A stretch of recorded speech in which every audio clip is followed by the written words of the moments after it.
नमस्कार दोस्तों। जैसा कि सभी को पता है हम लोग के वी एस टी के लिए कर रहे हैं। तो 10th में मैंने दो बुक्स जो हैं तुम्हारी फर्स्ट फ्लाइट और फुटप्रिंट विदाउट फीट, तो उसमें से फर्स्ट फ्लाइट अभी चल रही है। उसमें दो पोएम हो चुकी है, dust of snow and fire and ice. तो आज ये फायर एंड आइस के कुछ क्वेश्चंस हैं, उनको हम करेंगे, उनको देखेंगे कि किस तरीके के पॉसिबिलिटी बन सकती है क्वेश्चंस आने की। तो ज़्यादा टाइम ना वेस्ट करते हुए हम स्टार्ट करते हैं। जैसे कि पोएम मैंने एक्सप्लेन करी है, अगर आप लोगों ने नहीं देखी है तो मेरा एक वीडियो पड़ा है फायर एंड आइस पे, जो भी कल ही मैंने बनाया था, उसको आप लोग देख सकते हो। जैसे कि यहाँ पे है विच आइडिया, पहला question, which idea does the poet favour मोर।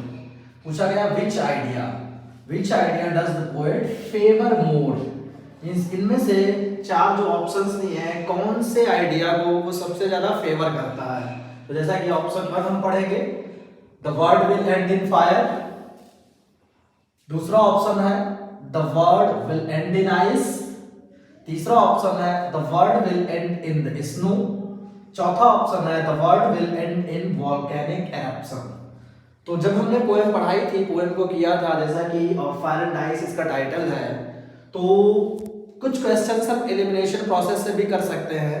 जैसे कि हमने पढ़ा the world will and in fire, इसको थोड़ा कंसीडर कर लिया हमने, ठीक है। फिर हमने पढ़ा the world will and in ice, इसको भी हमने कंसीडर कर लिया, जैसा कि फायर एंड आइस से दुनिया नष्ट होती है।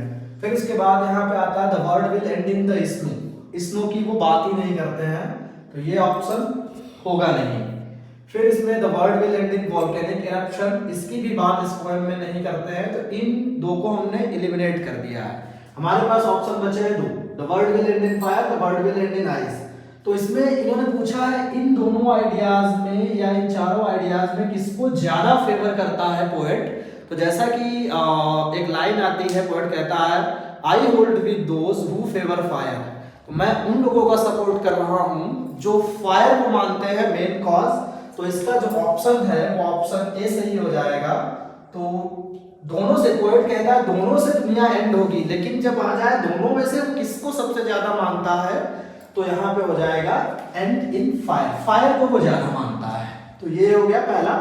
अब दूसरा क्वेश्चन क्या है देखेंगे, what does the poet say about ice. Ice के बारे में पोएट क्या कहता है, या आइस के बारे में उसके विचार क्या है। तो ऑप्शंस पढ़ेंगे। He says that ice cannot destroy the world।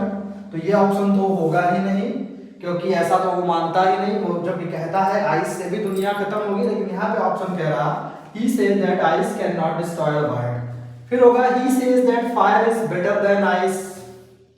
तो थोड़ा चलो मान लिया इसको, इसका थोड़ा जिक्र मिलता है। वो कहता है फायर जो है ज्यादा पावरफुल है, या फायर को वो ज्यादा वरीयता देता है, प्रेफरेंस देता है। फिर कहता है he says that he has seen enough cold-hearted, insensitive and indifferent people to know that ice is as destructive as fire। तो यही हमारा ऑप्शन होगा, क्योंकि आइस के बारे में वो यही बता रहा है, आइस किसी चीज को सिंबलाइज कर रही है। वो कहता है उसने ऐसे आदमियों को देखा है जो कोल्ड हार्टेड है, जो इनसेंसिटिव है, जिनको लोगों से फर्क नहीं पड़ता है, या लोगों के बारे में उनकी भावनाएं नहीं जुड़ी हुई हैं, बिल्कुल सेंसिटिव होते ही नहीं है, और लोगों के प्रति इंडिफरेंट रहते हैं, और मतलब उनको इतना ज्यादा इंपॉर्टेंस नहीं देते, वो अपने बारे में ज्यादा सोचते हैं। तो इस वजह से to know that ice is as destructive as fire, तो आइस भी उतनी ही डिस्ट्रक्टिव है जितना कि फायर। तो यही हमारा ऑप्शन सही हो जाएगा सी। ये तीन ऑप्शन नहीं हो गए, ठीक है। फिर उसके बाद हम आते हैं एलिमिनेशन प्रोसेस से भी he prefers ice over than fire, ये होगा नहीं, ये साफ दोनों एलिमिनेट हो जाते हैं, और बचता है ये he says that fire is better than ice. लेकिन यहाँ पे वो डिस्ट्रक्शन की बात कर रहा है, दुनिया के खत्म होने की बात कर रहा है, आइस किसी चीज को सिंबलाइज करती है, तो इसका ऑप्शन ये हो जाएगा। फिर अगला क्वेश्चन है which one is a fire like trait. इनमें से जो ऑप्शंस दिए हैं, तो इसमें कौन सा ऐसा ट्रेट है, कौन सा ऐसा फीचर है, कौन सा ऐसा कैरेक्टरिस्टिक है जो फायर को सिंबलाइज करता है या फायर के तरीके से है। तो पहला कोल्डनेस, कोल्डनेस से जैसा कि पता है ये आइस को सिंबलाइज करता है। इंडिफरेंस, इंडिफरेंस भी यहाँ पे आया था, ये भी आइस को सिंबलाइज करता है। ग्रीड, ग्रीड जो है वो फायर को सिंबलाइज करता है।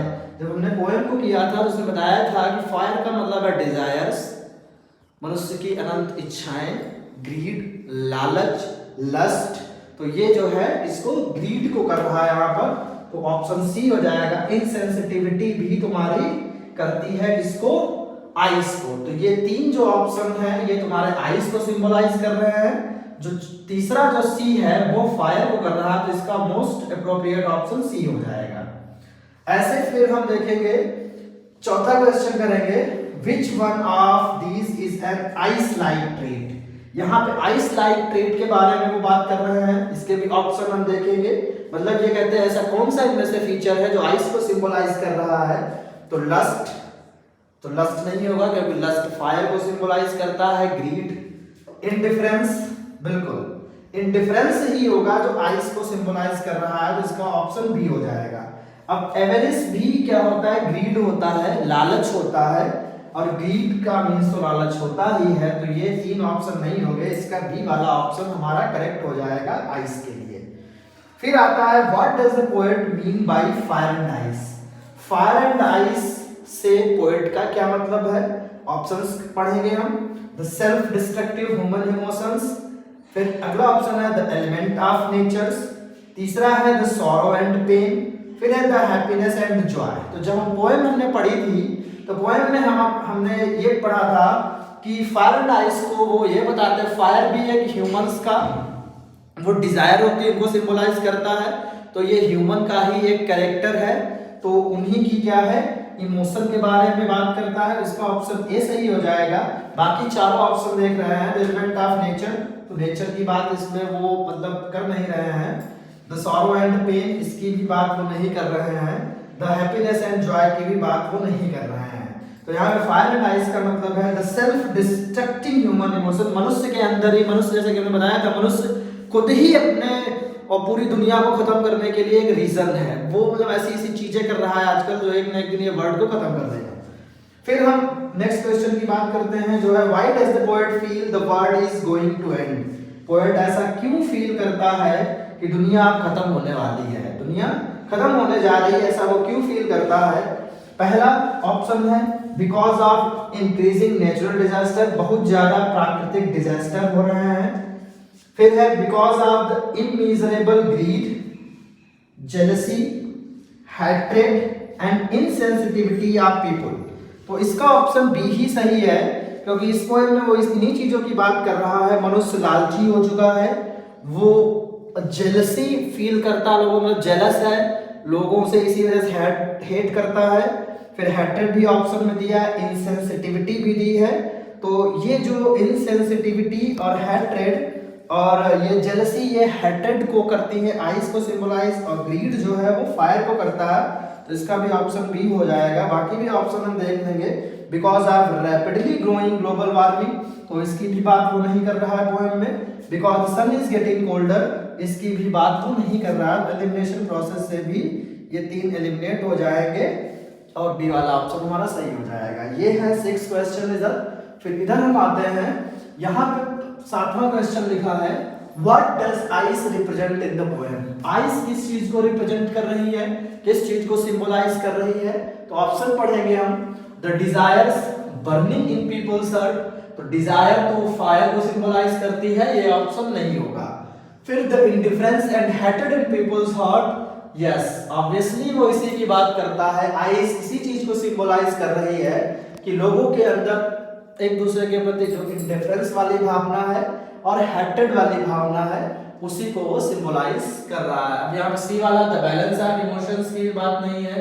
द कोल्ड हार्टेड पीपल थोड़ा सा इसको माना जा सकता है, अगर ऐसे ऑप्शन आ जाए, मान लो इसमें दोनों है, लेकिन होता क्या है कि आइस मतलब किसको सिंबलाइज कर रही है, वहां पे एक वर्ड हेट्रेड दिया है।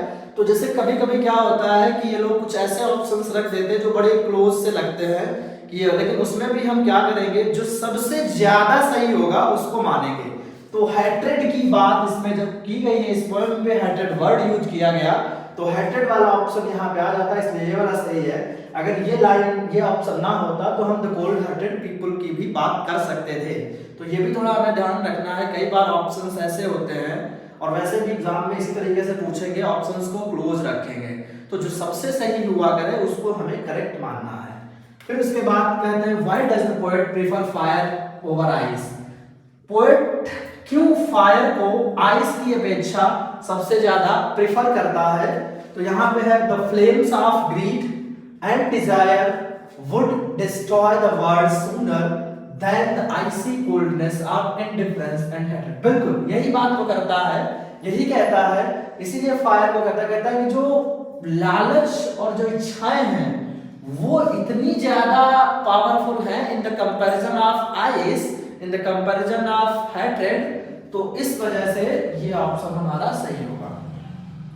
Fire is warmer and hedge better, तो ये तो बिल्कुल ही बेकार ऑप्शन है। द पोएट लाइक्स फायर, बिल्कुल बेकार है। The poet does not like cold, तो इनमें से सबसे अच्छा ऑप्शन क्या है जो सही लग रहा है? The flames of greed and desire would destroy the world sooner than the icy coldness of indifference and hatred.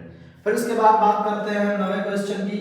9वें question में 9th में क्या है? How can we prevent the world from being destroyed. हम वर्ल्ड को कैसे नष्ट होने से रोक सकते हैं? तो यही इसका मैसेज भी है, यही वो मैसेज संदेश देना चाहते हैं, यही सिखाना चाहते हैं मानवता को। तो इसमें कौन सा ऑप्शन सही होगा हम देखते हैं, पढ़ते हैं। By becoming more kind, compassionate and caring toward each other and the world.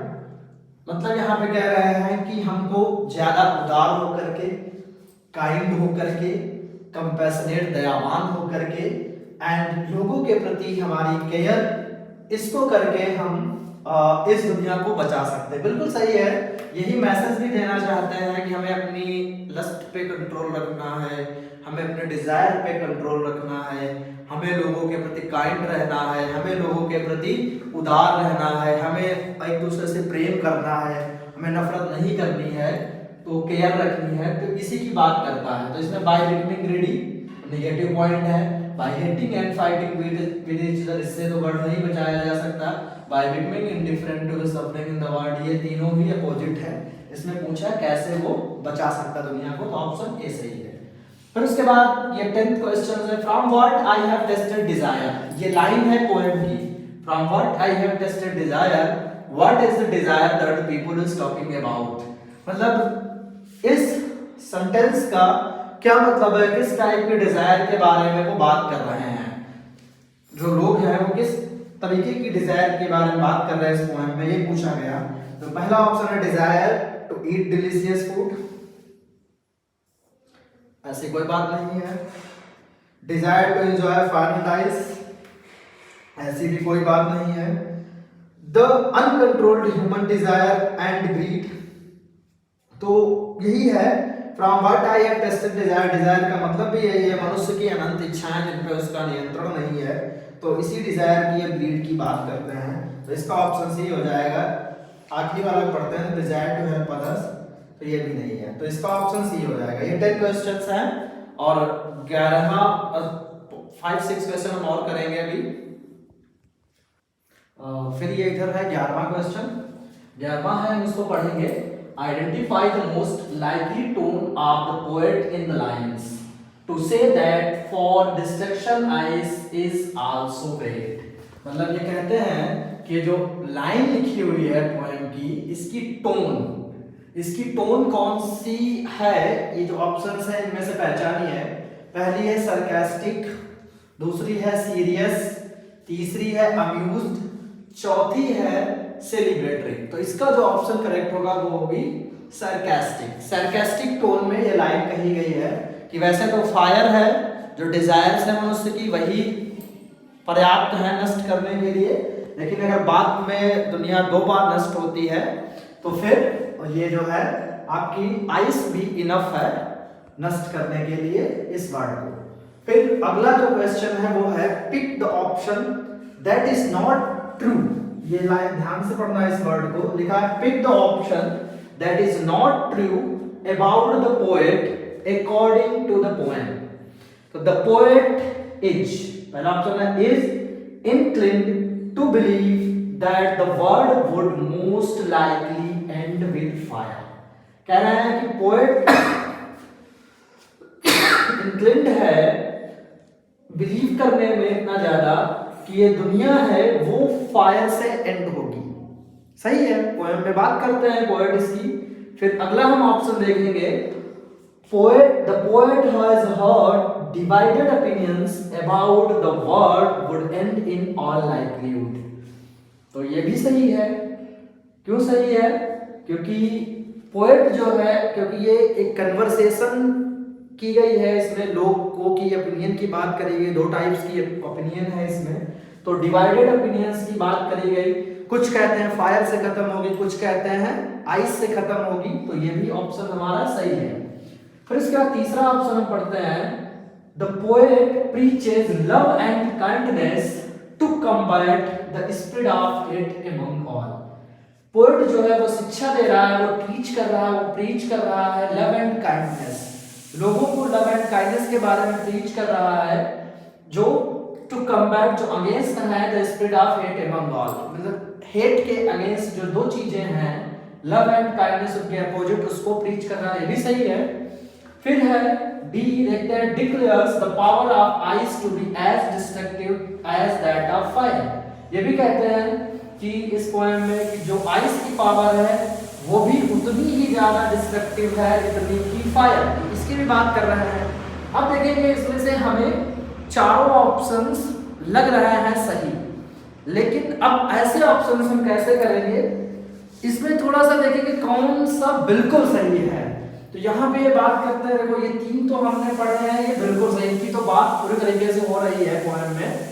इसको पढ़ेंगे पहले वाले को। इसमें is incline to believe that the world would most likely end with fire. इसमें बात करते हैं फायर से दुनिया खत्म होगी, लेकिन इसमें इन्होंने आइस छोड़ दिया।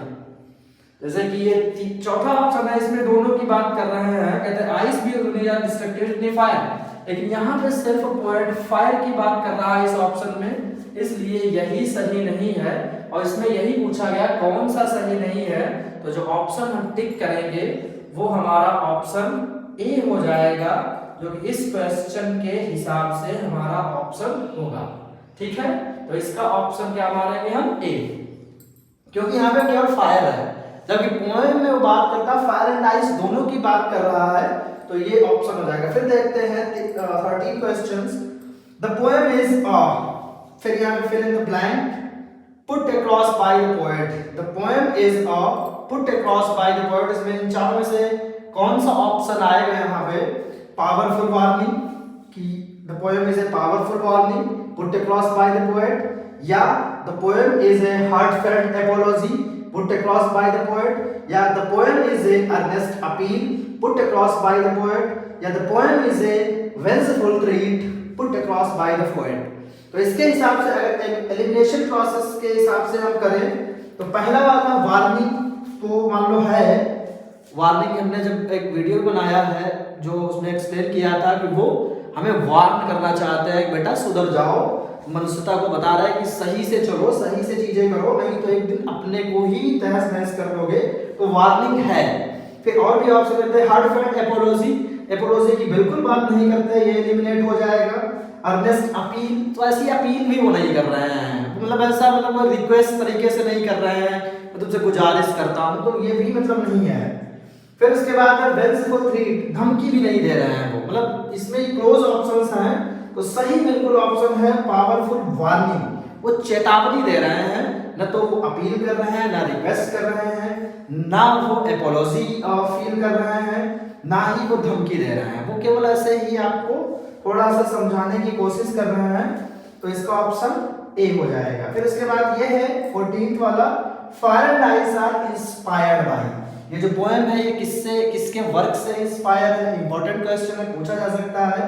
तो पहला है दांतेस इन्फर्नो, दूसरा है होमर्स इलियड, तीसरा है होमर्स ओडिसी, चौथा है वर्जिल्स एनीड।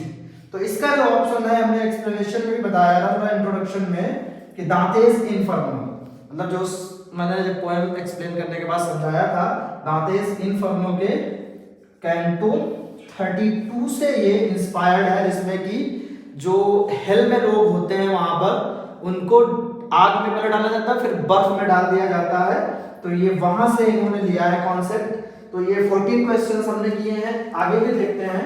15th क्वेश्चन है हमारा, select the option that correctly classifies the connotations for fire and ice as suggested in the poem. जैसा कि पोएम में फायर एंड आइस कनोटेशन का मतलब किस चीज को रेफर कर रहे हैं, किस चीज को सिग्निफाई कर रहे हैं, इनका क्या मतलब है, तो हम इन्होंने ऑप्शन दिया, जैसे एक रेज रख दिया है, एक वायलेंस रख दिया है, एक इनडिफरेंस रख दिया है, एक हेट रख दिया है, एक ग्रीड।